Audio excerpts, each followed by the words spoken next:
السلام علیکم ورحمۃ اللہ وبرکاتہ نحمدہ صلی علی رسولہ الکریم اما بعد۔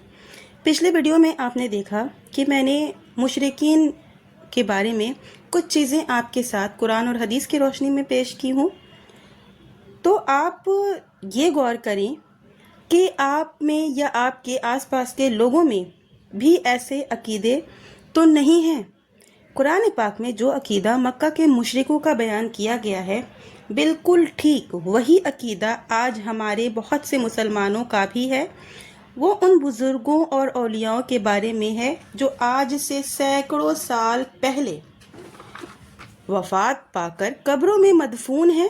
ہم بھی ان کی قبروں پر جا کر چادر چڑھاتے ہیں، سجدہ طواف کرتے ہیں، ان کے نام پر چڑھاوے چڑھاتے ہیں اور فریاد کرتے ہیں، اور وہ یہ امید رکھتے ہیں کہ یہ اللہ کے مقرب بندے ہیں، یہ ان کی فریاد اللہ کے یہاں پہنچا دیں گے، اللہ سے سفارش کریں گے اور اللہ ان کی مراد پوری کر دے گا۔ بلکہ اگر یہ کہا جائے کہ آج ہمارے قبوری مسلمان مکہ کے مشرکین سے بھی 2 قدم آگے ہیں، تو یہ غلط نہیں ہوگا، اس لیے کہ بے شمار ایسی قبریں جو فرضی اور مصنوعی ہیں، نہ وہاں کوئی مسلمان تھا، نہ ہے، اور نہ ہی پہلے وہاں کوئی قبر تھی۔ راتوں رات قبر بنا لی گئی اور ایک مجاور اگربتی لے کر بیٹھ گیا اور دکان کھل گئی۔ مشرکین مکہ جو کرتے تھے غلط کرتے تھے، لیکن فرضی اور جعلی نام پر چڑھاوے نہیں چڑھاتے تھے۔ اسی طرح مشرکین اپنے اولیاء کو وسیلہ، ذریعہ اور اللہ کا سفارشی مان کر چڑھاوے چڑھاتے تھے، لیکن خود ان اولیاء کو مدبر اور متصرف نہیں مانتے تھے۔ اگر غور کیا جائے تو ہمارے مسلمان بھائیوں کا جو حال ہے ان سے برا ہے، اس لیے کہ بزرگوں کے بارے میں قبوری مسلمانوں کا عقیدہ یہ ہے کہ ہمارے غوث پاک ابدال کو کائنات میں تصرف کرنے کا اختیار حاصل ہے، اس لیے وہ خود ہماری مشکل آسان کر دیں گے اور ہماری بگڑی بنا دیں گے۔ گویا اللہ تعالیٰ ان کے نزدیک عزو معطل ہے۔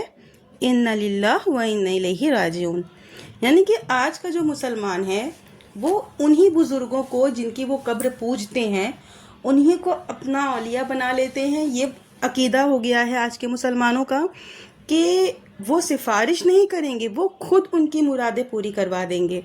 اور یہ جو عقیدہ ہے ہمارے معاشرے میں بہت سے مسلمان بھائی بہن ایسے ہیں، بہت سی فیملی ایسی ہے جن کا یہ عقیدہ ہے، تو انہیں اس چیز پر غور کرنا چاہیے کہ جو خود دعاؤں کے محتاج ہیں وہ کیسے کسی کی دعا قبول کروا سکتے ہیں۔ ویڈیو کو میں اپنی یہیں ختم کرتی ہوں۔ ایک دوسرے کو دینے کے تحائف میں دعاؤں سے بڑھ کر کچھ بھی نہیں۔ دعا کیجئے کہ اللہ پاک آپ کو ہر اس شر سے محفوظ رکھے جو آپ کی آنکھوں سے اوجھل ہے، آپ کے دل کو ایسے سکون سے بھر دے جس کے بعد آپ کا دل کبھی بے چین نہ ہو، اور آپ کے ہر اس چھپے ہوئے بوجھ کو ہلکا کر دے جس کے بارے میں کوئی نہیں جانتا۔ یا اللہ تعالیٰ ہماری دعاؤں کو اپنی رحمت سے قبول فرما، ہمارے دلوں کو سکون عطا فرما، ہمارے رزق میں خیر و برکت فرما، ہماری زندگی کو نیکیوں سے بھر دے اور ہمیں ان لوگوں میں شامل فرما جن سے تو راضی ہے۔ آمین یا رب العالمین۔